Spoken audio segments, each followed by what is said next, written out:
Recent years have seen the most intensive terrorist campaign in Britain since the Good Friday Agreement. 2017 alone saw the Manchester bombings, Westminster and London Bridge attacks, and the attack on Finsbury Park Mosque. Worldwide, the last decade has seen an average of 21,000 terrorism-related deaths per year. Existing security measures provide an obvious security presence, which only serves to redirect any potential attack to more vulnerable locations. Current measures are also very slow. This makes it impractical for widespread adoption, as members of the public will only tolerate a certain level of disturbance. Additionally, slow security causes a bottleneck effect, resulting in long queues. These queues are a densely packed group of people which occurs before the security checkpoint, and are therefore an ideal target for future attacks. This was exploited in the 2016 Brussels airport attack, which resulted in the deaths of 35 people. Our system aims to develop a concealed security checkpoint for use in low-risk areas where a high throughput is desirable. It will do this by focusing only on the weaponry which causes the highest amount of damage in terrorist attacks, such as assault rifles and improvised explosive devices. These were designated as significant loss of life weapons and are characterised by their large size and ferrous metal construction. The security checkpoint will consist of several components.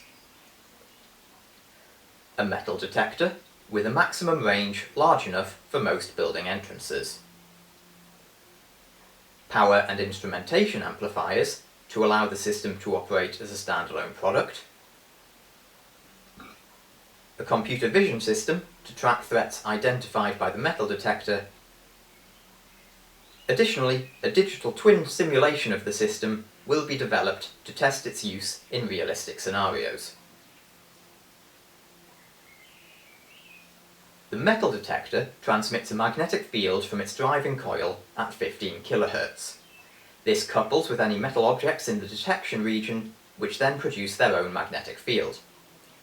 The receive coil can measure the phase and amplitude difference produced by the presence of the metal object. A threshold operation on the 15 kHz frequency component of the received signal is then able to detect the presence of a significant loss of life weapon up to a distance of 1.5 meters. The supporting amplifiers provide a stable 15 kHz signal with a drive current of 1 amp and amplify the induced voltage to maximize the analog to digital converter resolution used. The current system uses laboratory equipment to produce and measure the detector signals, but future development would replace these with an integrated solution. The vision system uses a face detection classifier to identify the position of a person as they walk through the metal detector. This information is used to initialize an object tracker which follows the movement between frames of a designated set of pixels.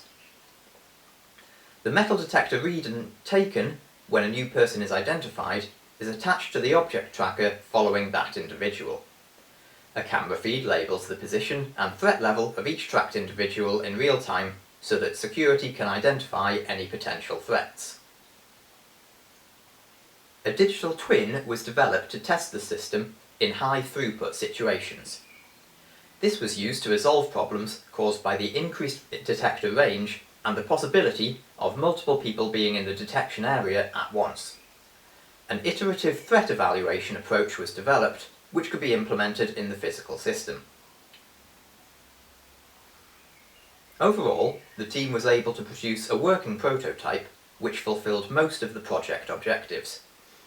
The final system was able to detect and track significant loss of life weapons and could be concealed as part of a suitable wall.